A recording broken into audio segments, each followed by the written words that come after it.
Allow me to de-influence you as a pro makeup artist who's been working for 13 years. What you don't need, what's unnecessary, and frankly, overrated. Let's get into it. Number one, skincare is non-negotiable and you do not need 10 steps of it. That's not to say you don't need a skincare routine, because you definitely do. But if you cleanse your skin properly and you use some kind of treatment morning or evening, or both. I personally love vitamin C for during the day, like this one from Ursa Major. And for nighttime, if I had to choose just one treatment to use, it would be retinol, like this one from Naturium. Then for during the day, you can follow your vitamin C with a moisturizer and SPF. And in the evening, you can follow your retinol with a moisturizer. You can use the same moisturizer as you use during the day, as long as it works. Some skincare is better than no skincare. And even your cleanser doesn't have to be fancy. I use this one from Avene. I've been using it for almost 2 years now. It's not super fancy, but it gets the job done. It gets my face clean and it doesn't strip my skin, and it's super gentle. Number two, stop doing this with your skincare. What is that? Also, if you're touching the tip of this wand to your face and then placing it back into the container, what do you think the stuff on the tip of that wand is going to be doing? It's going to be mixing in with that skincare, super fresh for the next time you use it. No thanks. And thinking about when you're applying it, you're applying what? 1, 2, 3. Okay, so let's just do 3 droppers full of this product. Let me just show you. We've got, that's 1, 2, okay, 3. That's 3 pumps of the product that would have gone directly onto my face.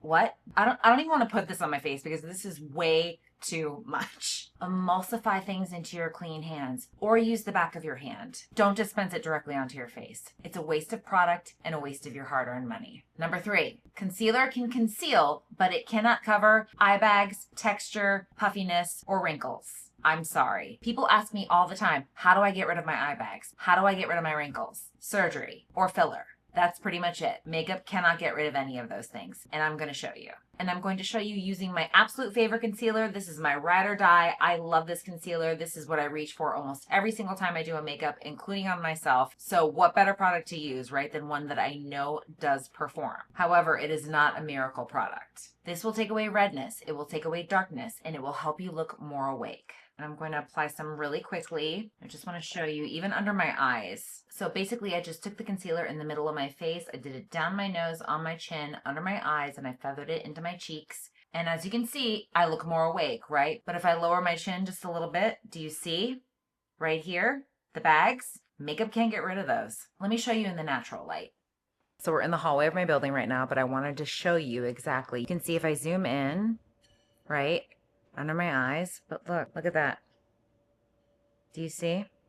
And we're in indirect natural light. That is the most flattering light you can possibly ask for. Texture happens. Smile lines happen. Eye bags happen. It's all a part of being human. It's all a part of the human experience. It actually makes me think of a woman that I used to know. She was one of my mom's coworkers, and I was probably about 13 or 14 years old. And she showed me a picture of her, her husband, and her son. And she wasn't smiling in it. And I asked her, I said, why aren't you smiling? It was just the idea of not smiling in a picture was so foreign to me. And I asked her, why aren't you smiling? And she said, oh my God, I can't smile. You'll see the lines around my eyes. I'll look old. I didn't really understand it at the time, but it obviously stuck with me. And thinking about it now, it actually makes me kind of sad. I can't imagine not smiling in pictures for that reason. Laugh lines show that you've been happy, that you've laughed, that you've lived life. I have plenty of them. And while they're not always my favorite thing, my little lines around my eyes, because sometimes makeup gets into them and it creases, it's still a rite of passage. Number 4, investing in your tools is just as important as investing in your makeup. If you have really high quality makeup but you don't have great tools, then you're not going to be able to do a good makeup. If you have one brush for foundation, bronzer, blush, and powder, I'm just going to go right ahead and say that's grounds for termination. But seriously, there is no excuse for not having proper tools. Plus, they will help you do your makeup better. For example, investing in a really good eyelash curler. Investing in a really good eyelash curler will ensure that your lashes stay curled, but it will also ensure that your lashes don't get accidentally cut off because you're using a cheap one. Yes, I have seen it. And for brushes, there are so many affordable options out there for brushes. I've had these Real Techniques ones for years. And because I take care of them, they have been the best investment, and they've actually outperformed and outlived some of my luxury brushes. Speaking of brushes, wash them.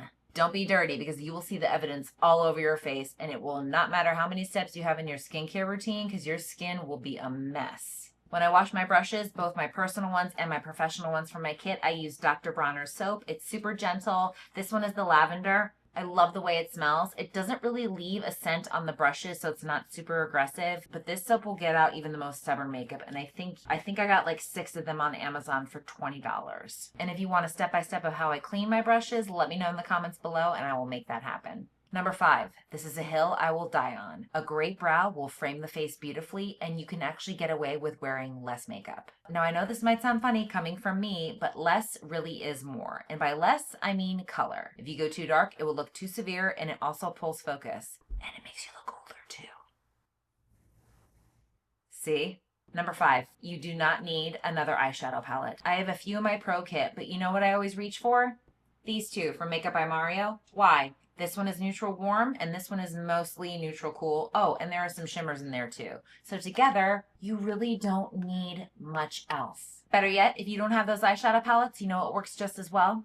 Bronzer. Number 7, there are some products that you should invest in, but there are some that you really don't have to, and you can get them at an affordable price. Case in point, mascara. I love drugstore mascara. In particular, L'Oreal, Maybelline, and Max Factor. These are 3 of the best, and they perform just as well as the high end. I also really love these cream bronzers from e.l.f. and Milani. Can't forget my MVP, the NYX Brow Glue. I have this in my personal and my professional kit, and I reach for it 99.9% of the time because it performs. And some SPFs too. I love this one from La Roche-Posay. I actually love all of La Roche-Posay's SPFs. They're great, and you can get them at the drugstore. 13 years in this industry has taught me a lot, but I tried to keep it short and sweet. If you love this video, don't stop here. Check out my full playlist for more no BS tips from a working pro makeup artist who just wants to help you level up your makeup game. If you found this helpful and you want a part 2, let me know. I would love to share more. Thank you so much for watching, and I will see you next week with a brand new video.